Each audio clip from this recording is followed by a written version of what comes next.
আচ্ছা, এখন আমরা যে টপিকটা বুঝবো সেটা হচ্ছে মহাবৃত্ত। মহাবৃত্ত বা গ্রেট সার্কেল। মহাবৃত্ত বা গ্রেট সার্কেল, এই টপিকটা কি এটা বুঝি আগে। মাথায় রাখতে হবে যে পৃথিবীতে অঙ্কিত যে অক্ষরেখাগুলো আছে সেগুলো সব পূর্ণবৃত্ত, তাই তো? আমরা জানি তো কাল্পনিক অক্ষরেখাগুলো সবই তো পূর্ণবৃত্ত, পৃথিবৃত্তাকার। সমস্ত অক্ষরেখাই পূর্ণবৃত্তাকার, পুরো পৃথিবীকে পরিবেষ্টন করে আছে, সবাই পৃথিবীকে পরিবেষ্টন করে আছে, সবাই গোল বৃত্তাকার, তাই তো? এরা কাল্পনিক পৃথিবী পৃষ্ঠে, কিন্তু এদের পরিধি তো সবার সমান নয়। যত আমরা মেরুর দিকে যাব তত অক্ষরেখাগুলোর পরিধি বেশি না কম? আর সব থেকে বড় কে বলতো? নিরক্ষরেখা। তো এইবার একটা মজার বিষয় যে মহাবৃত্ত কি।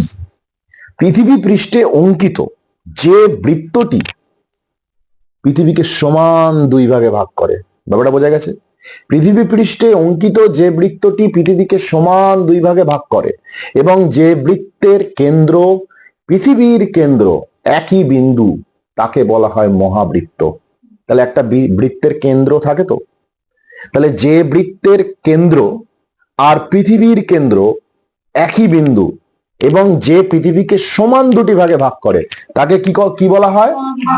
তোমরা বুদ্ধি করে বলো তো, পৃথিবীতে কোন অক্ষরেখাটা আছে যে পৃথিবীকে সমান দুই ভাগে ভাগ করেছে? ভেরি গুড, নিরক্ষরেখা পৃথিবীকে সমান দুই ভাগে ভাগ করেছে।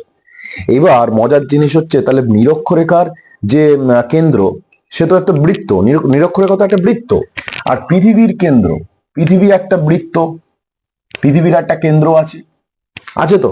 পৃথিবীর একটা কেন্দ্র রয়েছে। এইবার নিরক্ষরেখা, নিরক্ষরেখা যদি আমরা অঙ্কন করি তাহলে নিরক্ষীয় তল বরাবর পুরো বৃত্তকার তো, তাহলে সেও তো একটা কেন্দ্র রয়েছে, তাহলে তার কেন্দ্র আর পৃথিবীর কেন্দ্র এক জায়গাতেই আছে। আর এই তল বরাবর পৃথিবীর যদি উপরিপৃষ্ঠটা আমরা উড়িয়ে দিই তাহলে পুরো পৃথিবী সমান দুই ভাগে ভাগ হয়েছে, একটা ভাগ উপরে আছে, তাই তো? একটা ভাগ উপরে আছে, একটা ভাগ নিচে আছে, তাহলে সমান দুই ভাগে ভাগ করেছে পৃথিবীকে কে? এই অক্ষরেখাটি, নিরক্ষরেখাটি। এবার প্রশ্ন হচ্ছে, তাহলে নিরক্ষরেখাকে আমরা কি বৃত্ত বলবো? এটা এক্সাম্পল হিসেবে আমরা ইউজ করব যে যে বৃত্ত পৃথিবীকে সমান দুটি ভাগে ভাগ করে সে হচ্ছে মহাবৃত্ত। যার কেন্দ্র আর পৃথিবীর কেন্দ্র একটাই বিন্দু সে হচ্ছে মহাবৃত্ত। এই দুটো বৈশিষ্ট্য লাগবেই, মহাবৃত্ত হতে গেলে দুটো বৈশিষ্ট্য লাগবেই। কি? এক নম্বর, পৃথিবীকে সমান দুটি ভাগে ভাগ করবে। কি? দুই নম্বর, তার কেন্দ্র আর পৃথিবীর কেন্দ্র যেন একই বিন্দু হয়। এবার প্রশ্ন হচ্ছে, এক্সাম্পল তো আমরা একটা পেয়ে গেলাম নিরক্ষরেখাকে। নেক্সট, পৃথিবীতে কি আর কোনো মহাবৃত্ত অঙ্কন করা যেতে পারে? এইটা বোঝার আছে, এই জায়গাটা বোঝার আছে। বুঝে নিই আমরা যে পৃথিবীতে আর কোনো মহাবৃত্ত আমরা অঙ্কন করতে পারবো কিনা।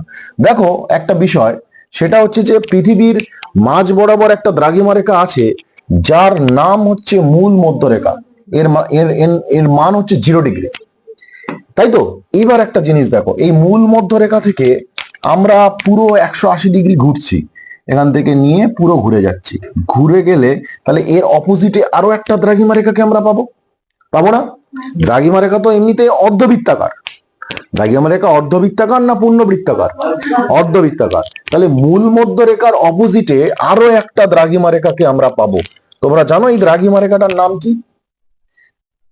এটা তো 180 ডিগ্রি, পুরোটা যাচ্ছি মানে তো 180 ডিগ্রি যাচ্ছি, এদিক দিয়ে 180, এদিক দিয়ে 180। তাহলে 0 ডিগ্রির অপোজিটে কত ডিগ্রি দ্রাঘিমা রেখা আছে? 180 ডিগ্রি দ্রাঘিমা রেখা। 0 ডিগ্রির অপোজিটে কত ডিগ্রি দ্রাঘিমা রেখা আছে? 180 ডিগ্রি দ্রাঘিমা রেখা। তাহলে এবার একটা জিনিস বলো, দ্রাঘিমা রেখা তো সবাই অর্ধবৃত্ত, তাহলে 0 ডিগ্রি অর্ধবৃত্ত আর 180 অর্ধবৃত্ত। 0 ডিগ্রির অপোজিটে একটা 180 অর্ধবৃত্ত রয়েছে। 0 ডিগ্রি ইটসেলফ একটা হাফ সার্কেল। তাহলে এই দুটোকে যদি জুড়ে দিই তাহলে একটা ফুল সার্কেল হবে না? তাহলে 0 ডিগ্রি আর 180, 0 ডিগ্রি আর 180 এই দুটোকে জুড়ে দিলে একটা পূর্ণবৃত্ত হবে না? তাহলে পুরো এদের যে কেন্দ্র, এদের যে কেন্দ্র, অর্থাৎ এইদিকে রয়েছে 0 ডিগ্রি আর এর অপোজিটে রয়েছে 180। সাপোজ ধরো এই যে রেখাটা, এটাকে মনে করো 180 আর এর অপোজিটে আছে 0, তাহলে টোটালটা মিলে একটা বৃত্ত তৈরি করেছে না? টোটাল পৃথিবীকে দুভাগ করতে পারবে তো এরা? এদের তো একটা কেন্দ্র রয়েছে, তাহলে সেই কেন্দ্রটা আর পৃথিবীর কেন্দ্রটা একটা নির্দিষ্ট স্থানেই ওরা জয়েন্ট হয়েছে, একটাই বিন্দু। অর্থাৎ এখান থেকে যদি আমরা দেখি যে এরাও কিন্তু পৃথিবীকে সমান দুটো ভাগে ভাগ করেছে, এরাও পৃথিবীকে সমান দুটো ভাগে ভাগ করেছে, তাহলে এদেরকে কি বলা হবে? একেও বলা হবে মহাবৃত্ত। তাহলে কোন দুটো দ্রাঘিমা রেখাকে জুড়লে মহাবৃত্ত হতে পারে? 0 ডিগ্রি, 180 ডিগ্রি। এবার প্রশ্ন হচ্ছে আমি 0 ডিগ্রি না, আমি 1 ডিগ্রিকে জুড়বো, পাশে 1 ডিগ্রিকে নেব, 1 ডিগ্রির অপোজিটে যে দ্রাঘিমা রেখাটা আছে সেই দুটোকে যদি জুড়ে দিই, তারাও পৃথিবীকে সমান দুই ভাগে ভাগ করবে না? ব্যাপারটা বোঝা গেছে? তাদের মধ্যে ডিফারেন্সটা যেন 180 হয়, তাই তো? তাহলে 180 ডিফারেন্স যদি হয়, তাহলে তার ঠিক প্রতিবাদ স্থানের দ্রাঘিমা রেখাটাই হবে, ওরা দুজন মিলে পৃথিবীকে সমান দুই ভাগে ভাগ করবে, এবং তাদের যে সার্কেলের কেন্দ্রবিন্দু আর পৃথিবীর কেন্দ্রবিন্দু একটাই হবে। তাহলে সেও কিন্তু একটা মহাবৃত্ত হবে। তাহলে মহাবৃত্তের যে বৈশিষ্ট্যগুলো, ক্যারেক্টারিস্টিক্স গুলো, সেগুলো আমরা বুঝতে পেরেছি। মহাবৃত্ত কে হবে আর মহাবৃত্ত অ্যাকচুয়ালি কি, সেটা নিয়ে কোনো অসুবিধা আছে, কনফিউশন আছে? তাহলে মহাবৃত্ত পৃথিবীতে পূর্ণভাবে কোন অক্ষরেখাটাকে বলা যেতে পারে? নিরক্ষরেখাকে মহাবৃত্ত বলা যেতে পারে। আর কাউকে কি মহাবৃত্ত বলা যেতে পারে? কোন অক্ষরেখা আছে পৃথিবীতে যাকে মহাবৃত্ত বলা যেতে পারে? হ্যাঁ বলো, কোন অক্ষরেখা? নিরক্ষরেখা ছাড়া, এই 0 ডিগ্রি ছাড়া আর কোন অক্ষরেখা আছে? সবাই তো পূর্ণবৃত্ত, কাউকেই মহাবৃত্ত বলা যায় না। তাহলে বাকি সমস্ত অক্ষরেখাগুলোকে ক্ষুদ্র বৃত্ত বলবো আমরা। কি বৃত্ত? ক্ষুদ্র বৃত্ত। তাহলে একমাত্র নিরক্ষরেখাই হচ্ছে মহাবৃত্ত, বাকি সমস্ত অক্ষরেখা যারা পৃথিবীকে সমান ভাগে ভাগ করেনি, যাদের কেন্দ্র পৃথিবীর কেন্দ্র এক জায়গায় কনজাক্ট হয়নি, তারা কেউ মহাবৃত্ত নয়। তারা কি বৃত্ত? ক্ষুদ্র বৃত্ত, তারা স্মল সার্কেল। আর এ হচ্ছে গ্রেট সার্কেল।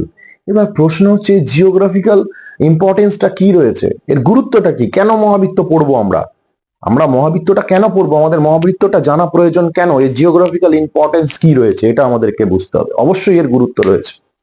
মহাবৃত্তের গুরুত্বটা কি? বলছে নেভিগেশন সিস্টেম, অর্থাৎ আমি প্লেনে করে যাচ্ছি বা আমি সমুদ্রে জাহাজে করে যাচ্ছি, এই নেভিগেশন সিস্টেম, দূর দূরান্তে যাত্রা, এই নেভিগেশন সিস্টেমের শর্টেস্ট যে রুট, সেই রুটটা কিন্তু এই মহাবৃত্তের রুট ধরে গেলে, অর্থাৎ যদি দূরবর্তী যাত্রা থাকে, তাহলে এই মহাবৃত্ত অনুযায়ী যদি যাত্রা করা হয়, এই মহাবৃত্তের রুট ধরে যদি যাত্রা করা হয়, তাহলে সেটা হবে shortest distance in between two place. ব্যাপারটা বোঝা গেছে? তাহলে দুটো জায়গার মধ্যে শর্ট যে দূরত্বটা, সেটা আমি পাবো কি করে? সেটা আমরা পাবো এই মহাবৃত্তের রুট ধরে যদি আমরা যাই। মহাবৃত্ত আমরা অঙ্কন করে নেব যে কিভাবে এই কোন রুট ধরে গেলে ওই মহাবৃত্তকে টাচ করতে পারবো। ব্যাপারটা বোঝা গেছে? কোন রুট ধরে গেলে আমরা ওই মহাবৃত্তকে টাচ করতে পারবো। তাহলে মহাবৃত্তের এটাই হচ্ছে একটা বিরাট বড় ইম্পর্টেন্স নেভিগেশন সিস্টেমে। বুঝতে অসুবিধা আছে? মহাবৃত্ত ক্লিয়ার? লেখা যাবে না মুখস্থ করতে হবে? মুখস্থ না করে বুঝে লেখা যাবে, তাহলে সাকসেস। বুঝে আমরা লিখতে পারছি কিনা মহাবৃত্ত, তাহলে এইটুকুই।